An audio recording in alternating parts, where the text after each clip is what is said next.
Je suis ravi d'inaugurer cette troisième session où on va discuter de la portée concrète des obligations de résultat. Pour commencer, j'aimerais vous transmettre les profonds regrets de Mireille Delmas-Marty, qui aurait bien aimé participer, qui a été mise dans la possibilité physique de le faire, mais qui nous a délégué trois porte-paroles, si je puis dire, Dominique Potier, Raymond Zaharia et Muriel Roulic. Si l'obligation de résultat n'est opposable à personne, au fond, comme les autres déclarations d'objectifs, d'intentions qui s'accumulent depuis 30 ans, eh bien, elle restera largement démentie par les faits. Alors, pour ceux que ça intéresse vraiment, je les renvoie à un rapport que l'ONU vient de sortir en janvier 2021, tout au moins le programme des Nations Unies pour l'environnement, qui s'appelle Justice climatique et qui fait le point de tous les procès qui se déroulent dans le monde, et c'est incroyable, il y en a près de 1600. Alors, en ce qui concerne les procès climatiques, ce sont les Pays-Bas qui ont ouvert la voie en commençant en 2017 avec la fondation Urgenda, qui signifie urgence d'agenda, qui est donc une fondation qui a assigné les Pays-Bas devant la juridiction de premier degré au motif que les efforts faits par les Pays-Bas pour réduire leurs émissions de gaz à effet de serre étaient insuffisants. Ils ont gagné en première instance en appel et devant la Cour suprême des Pays-Bas à la fin de l'année, au milieu de l'année 2020, avec une décision extrêmement intéressante parce qu'elle est fondée sur les articles 2 et 8 de la Convention européenne des droits de l'homme. L'article 2, c'est le droit à la vie. L'article 8, c'est le droit à une vie familiale normale, et c'est sur la base de cette disposition que la Cour européenne des droits de l'homme a assis toute sa jurisprudence du droit de l'environnement, parce que le droit de l'environnement n'est pas dans la déclaration européenne, la Convention européenne des droits de l'homme en 1948, le terme ne figure pas, et donc toute la jurisprudence qui est maintenant très abondante s'est faite sur la base du droit à une vie familiale normale. L'affaire suivante dont je voulais vous dire un mot, c'est l'affaire Grande-Synthe, que nous avons eu l'honneur au cabinet de défendre devant le Conseil d'État, qui a été qualifié de tsunami juridique et qui est vraiment une affaire importante. Quels objectifs? Il y a les objectifs résultant des accords de Paris d'une part et les objectifs résultant d'autre part de la loi de programmation qui fixe ce que l'on appelle la stratégie nationale bas carbone, la SNBC. Les objectifs doivent être contrôlés année par année, puisqu'il s'agit d'une baisse linéaire, c'est une stratégie linéaire. Chaque année, vous devez baisser de temps pour interdire aux États précisément de faire ce que nous avons fait, c'est-à-dire de remettre à la période ultérieure le soin de faire les efforts nécessaires. On est dans une recherche d'effectivité du droit. C'est-à-dire qu'en matière climatique, les promesses n'engagent pas ceux qui y croient. On n'est même plus dans le droit à un environnement sain, qui est quand même reconnu dans 137 constitutions du monde, donc c'est quand même beaucoup, mais c'est le droit à la vie, tout simplement, le droit du vivant à vivre et le droit des humains qui font partie du vivant à vivre. On est sur autre chose, et c'est vraiment ce qu'on appelle la justice climatique, qui transcende les États et qui se construit, et ça c'est vraiment très révolutionnaire, par une espèce d'alliance entre la société civile et les États, et les juges, pardon, pour court-circuiter en quelque sorte la légèreté avec laquelle les États traitent ces questions. Et ça me conduit en quelques minutes à vous dire un mot de la Déclaration universelle des droits de l'humanité. Alors, de quoi s'agit-il? Il s'agit d'un texte très court qui fait 12 articles, qui comporte 6 droits et 6 devoirs, sous forme d'une déclaration qui s'appuie sur 4 principes fondamentaux que sont la responsabilité, la dignité de l'humanité qui comprend le droit au développement et l'équité intergénérationnelle. Alors, ce texte est né en 2015 avant les accords de Paris, à la demande du président de la République. Il y a une trentaine de villes qui ont adhéré directement, mais beaucoup plus intéressant, de très grandes organisations de villes, et en particulier l'une d'entre elles qui s'appelle Cité et Gouvernements locaux unis, qui regroupe la bagatelle de 240 000 villes et 5,7 milliards de gens. Et nous avons aujourd'hui 80 ambassadeurs dans le monde. Le texte a été traduit dans 40 langues et nous progressons dans la diffusion de ce texte auprès de la société civile parce qu'il nous semble que c'est un texte qui répond tout à fait, avec d'autres, mais enfin celui-là y répond, nous semble-t-il, aux grands enjeux qui sont apparus tellement clairement avec cette affaire de la Covid, des liens entre nature et humanité, d'une part, et des liens entre droits collectifs, comment on gère la question des droits et devoirs individuels et des droits et devoirs collectifs. C'est un peu dans l'impro et un peu ému puisque c'est Mireille Delmas-Marty qui devait nous parler avec l'élégance et la force intellectuelle qu'on lui connaît et je me sens tout petit pour la remplacer au pied levé. Alors je me mets dans l'esprit de Mireille Delmas-Marty. Je pense qu'elle aurait aimé vous dire que la loi de devoir de vigilance des multinationales est une loi qui préfigure ce qu'on pourrait appeler un nouvel âge de la mondialisation, la fin peut-être d'une mondialisation sans foi ni loi et peut-être le début de ce qu'elle appelle avec beaucoup de conviction une souveraineté solidaire. Elle établit un lien de responsabilité, elle lève le voile juridique entre les donneurs d'ordre, autrement dit les porteurs de capitaux, les décisionnaires sur le plan capitalistique et leur chaîne de sous-traitance et leurs filiales jusqu'au dernier rang de sous-traitance. Autrement dit, ceux qui ont le pouvoir économique sont désormais juridiquement responsables du respect des droits humains et de l'environnement jusqu'au bout des chaînes de production mondialisées. Désormais, il y a un lien grâce à cette loi que certains, j'aime à qualifier en tout cas de loi passe-muraille parce qu'elle passe les frontières juridiques des sociétés. Elle établit un lien de responsabilité entre la société mère, ses filiales et ses sous-traitants.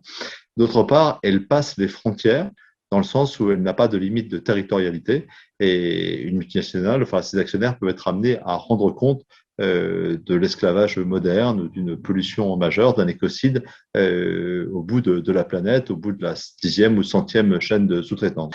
Il y a enfin, et c'est peut-être finalement le plus important, une directive européenne en gestation, puisque le commissaire à la justice a fait une proposition s'inspirant de la loi française. Un rapport a été voté par le Parlement européen. Une enquête publique a été lancée sur ces dispositions et il y a aujourd'hui un débat qui va s'engager à l'échelle européenne et qui pourra aboutir, alors, deuxième semestre 2021 ou premier semestre 2022, mais si tout va bien dans l'année qui vient, en tout cas d'ici un an, à une directive européenne qui reprendra l'essentiel de la loi française, ce principe de responsabilité des donneurs d'ordre. La première, c'est une action contre un projet pétrolier en Ouganda qui est porté par l'association Les Amis de la Terre. Et la seconde que je vais vous présenter, c'est celle que nous portons avec mon associé François de Cambière du cabinet Seattle Avocat, qui vise la société Total au regard de ses engagements sur le climat. Alors, l'objectif de cette action, à travers la loi sur le devoir de vigilance que nous utilisons, c'est bien de faire participer les acteurs non étatiques, et en premier lieu les très grandes entreprises, à la lutte contre le changement climatique. Son empreinte carbone se chiffre à 458 millions de tonnes d'équivalent CO2 en 2018. Alors, ça vous dit peut-être pas grand-chose, mais les émissions territoriales de la France, c'est-à-dire les émissions cumulées des 68 millions de Français, sont de 445 millions de tonnes. Il faut baisser d'ici 2030 la production nette de pétrole et de gaz, moins 4% par an pour le pétrole, moins 3% par an pour le gaz. Et je vous renvoie à l'excellent rapport qui a été publié hier ou avant-hier par Greenpeace et Reclaim Finance sur justement la stratégie climat de Total et son inadéquation avec l'objectif universel de l'accord de Paris.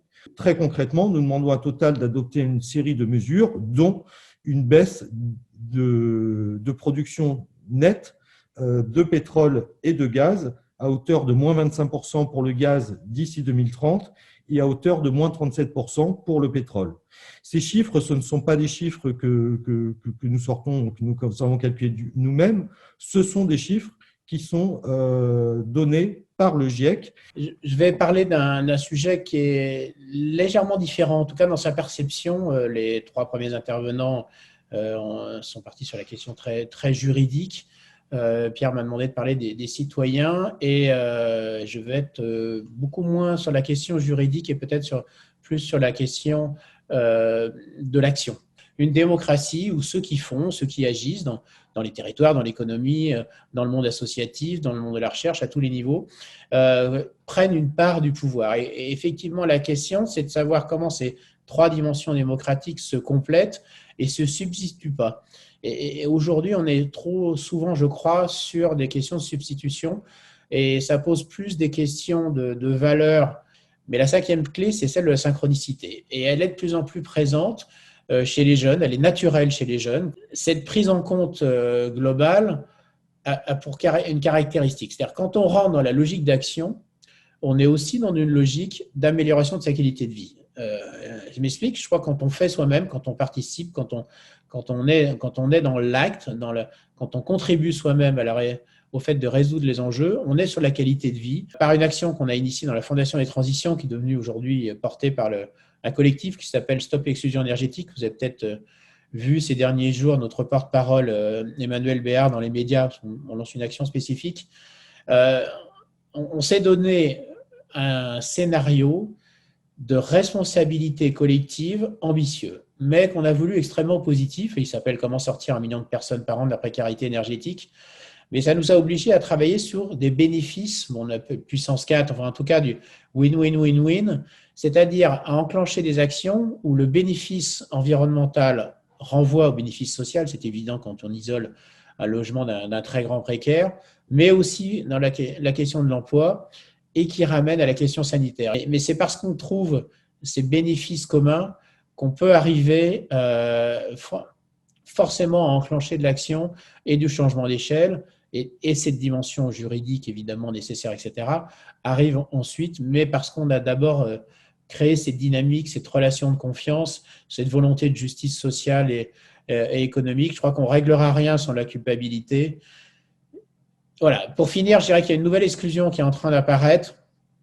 C'est celle des gens les plus en difficulté, des précaires qui aujourd'hui se trouvent non écolos parce que leurs enfants ont appris ça à l'école, parce qu'ils ont une vieille voiture diesel, une vieille chaudière, et qu'on a vraiment besoin de faire très attention quand on veut avancer sur le progrès climatique, à rester totalement inclusif et évidemment acceptable. Je suis par Madame Rolik à la Convention depuis 1 an. Ça a été un privilège au cours duquel j'ai eu l'occasion de travailler avec Madame Delmas-Marty, et c'est à ce titre que j'interviens. Le programme indique que j'ai participé au suivi des travaux de Madame Delmas-Marty. Je m'empresse de préciser ces travaux, les échanges que j'ai eus avec elle et les travaux que nous avons fait en commun relatifs à la Convention citoyenne sur le climat, et notamment sur des propositions de modification de notre loi fondamentale, c'est-à-dire relative au préambule de la Constitution et à l'article 1. J'ai eu le privilège de travailler avec Madame Delmas-Marty il y a juste 1 an. Ce texte qui était destiné à être intégré dans notre Constitution a été soumis aux membres, aux organisateurs de la CCC par le groupe de citoyens dont Madame Rolik fait partie. Il a malheureusement été écarté au profit d'une proposition mal formulée qui est devenue l'une des premières mesures mises de côté par le président. Vous pourrez la retrouver à la page 455 du rapport final.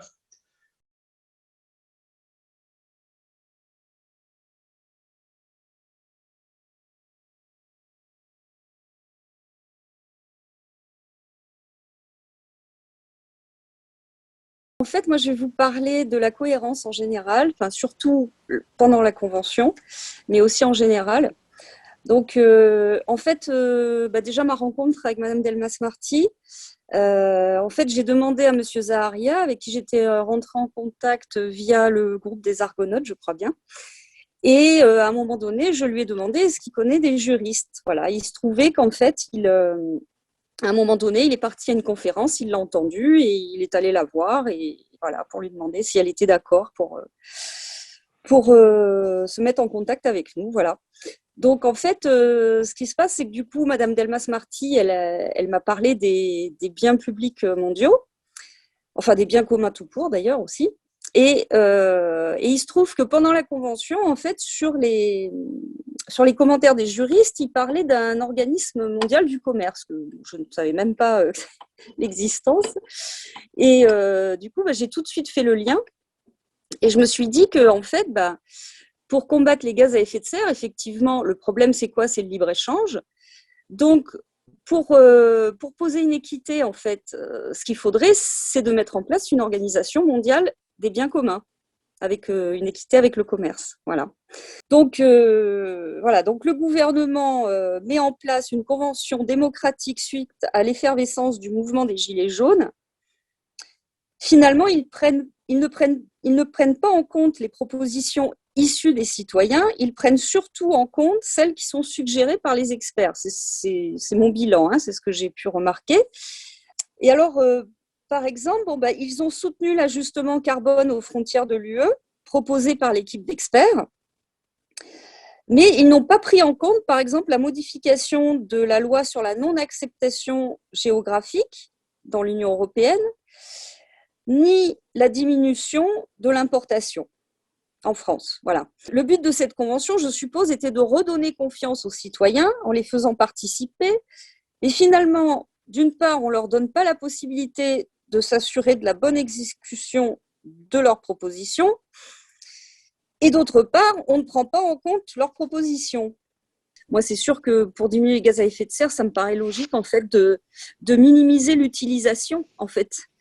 Mais bon, j'ai l'impression qu'ils ont un filtre en fait, argent. Et du coup, c'est dommage en fait. Ça perd de sens en fait, la simplicité en fait pour une action vraiment impactante en fait. Dans les différents cas, c'est la question de l'évaluation annuelle qui est posée et plus seulement une évaluation à 10 ans. En effet, il faut se rendre compte à l'aune de l'histoire que de tout temps, l'idée d'être membre d'une communauté impliquait la participation au bien commun.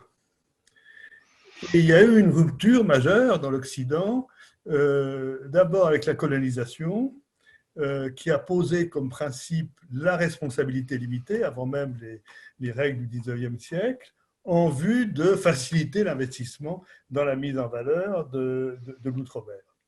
Et cette rupture s'est accompagnée aussi d'une autre qui est liée au libéralisme et qui a rompu le lien historique traditionnel entre droit et devoir, fondement de la vie en communauté, pour ne s'intéresser qu'au droit.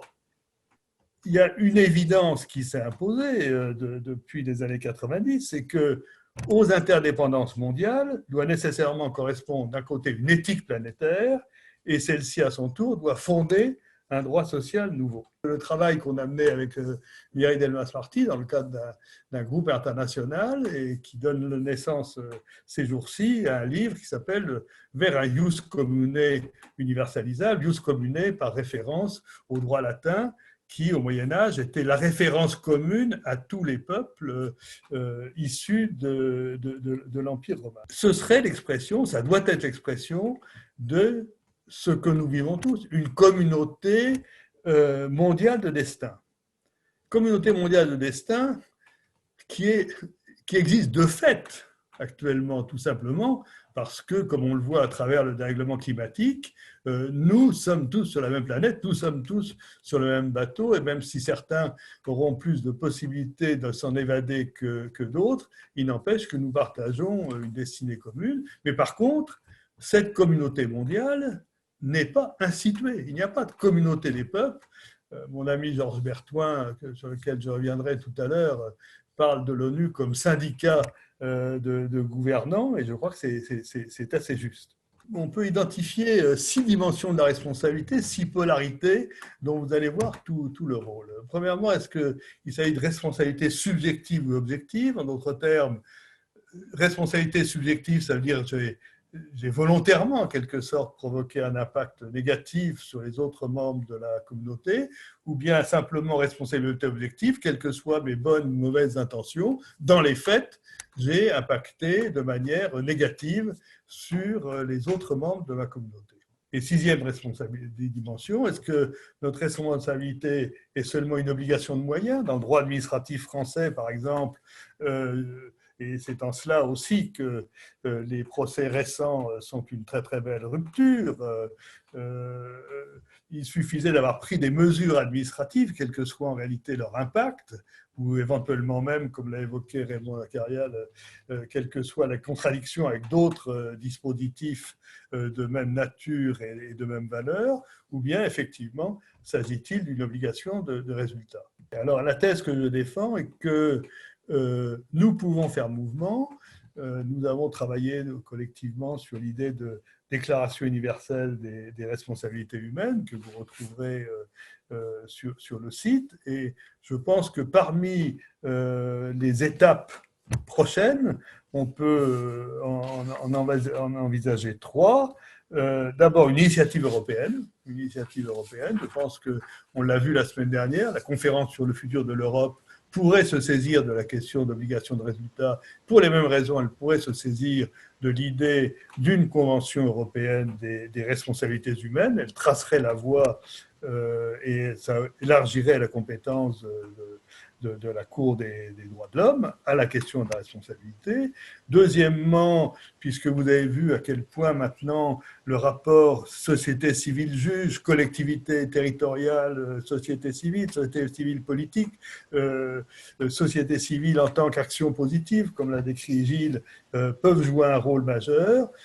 Laissons-nous rêver avec la même audace qu'ont eu les fondateurs de l'Europe quand ils ont pensé autour de la déclaration Schuman qu'on pouvait dépasser les souverainetés européennes, les souverainetés des États européens. Laissons-nous rêver une dynamique internationale avec la société civile pour mettre en débat effectivement les fondements du droit international. C'est un sujet sur lequel je suis extrêmement sensible puisque je suis un militant de la notion de juste besoin qui ne coïncide pas tout à fait avec la notion de sobriété.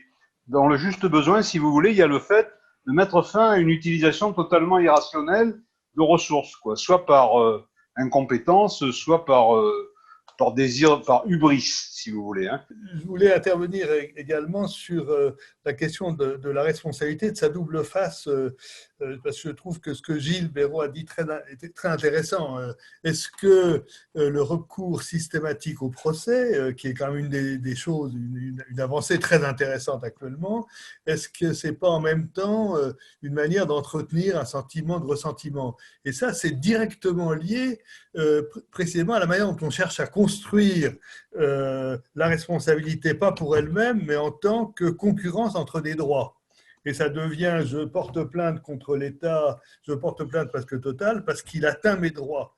Mais ce faisant, ne se pose pas la question de ma propre responsabilité, ce qu'a évoqué Gilles, et je pense que c'est dépassable. Il a parlé d'éducation. Moi, j'ai une expérience très passionnante. On a soutenu, quand je présidais la Fondation Charles-Paul Mayer, une démarche qui s'appelait Monde Pluriel de formation des lycéens, qui a été une démarche internationale, qui a été initiée au Brésil. Et on a vu la différence entre une approche culpabilisante du développement durable, parce que les enfants sortent complètement écrasés en disant on n'y peut rien, etc., à une approche très active de la responsabilité. Et on voit les jeunes, de manière absolument phénoménale, prendre en main leurs projets. Mais c'est la combinaison de l'interpellation de la responsabilité des autres et l'engagement de sa propre responsabilité qui est la condition de construction de ce que Gilles a appelé la construction de la confiance mutuelle. On a eu déjà cette dimension éthique et juridique aujourd'hui, mais les manières économiques, les manières techniques, les manières politiques de répondre à cette exigence d'obligation de résultat, donc de rationnement, de reconnaître qu'il y a un plafond de l'empreinte des sociétés, de notre société, vis-à-vis des autres sur le climat, sur ce bien public mondial, et on explorera les différentes manières que conçoivent les uns et les autres de le faire pour confronter les points de vue Et je pense, avec la richesse de ces différentes sessions, donc je suis assez ébloui, je veux dire, ébloui aussi de la gentillesse avec laquelle des gens extrêmement occupés, des gens de très haut niveau acceptent, et je compte Muriel, qui est très occupé parce que demain, il y a sa session de la Convention de citoyens. Donc, quand je parle de haut niveau, ce n'est pas des experts dont elle parle, c'est tous les gens réellement engagés. Je suis émerveillé de la réponse positive à ces assises, comme si elles arrivaient à temps, y compris du fait de la concomitance des temps avec le sommet mondial convoqué par Biden. Et plus on pourra construire d'argumentaires et d'éléments vis-à-vis du monde politique européen, vis-à-vis du monde politique français, pour porter une ambition européenne et française sur cette obligation de résultat, et plus on aura fait du bon boulot, et je vous en remercie vraiment tous. Je suis très touché.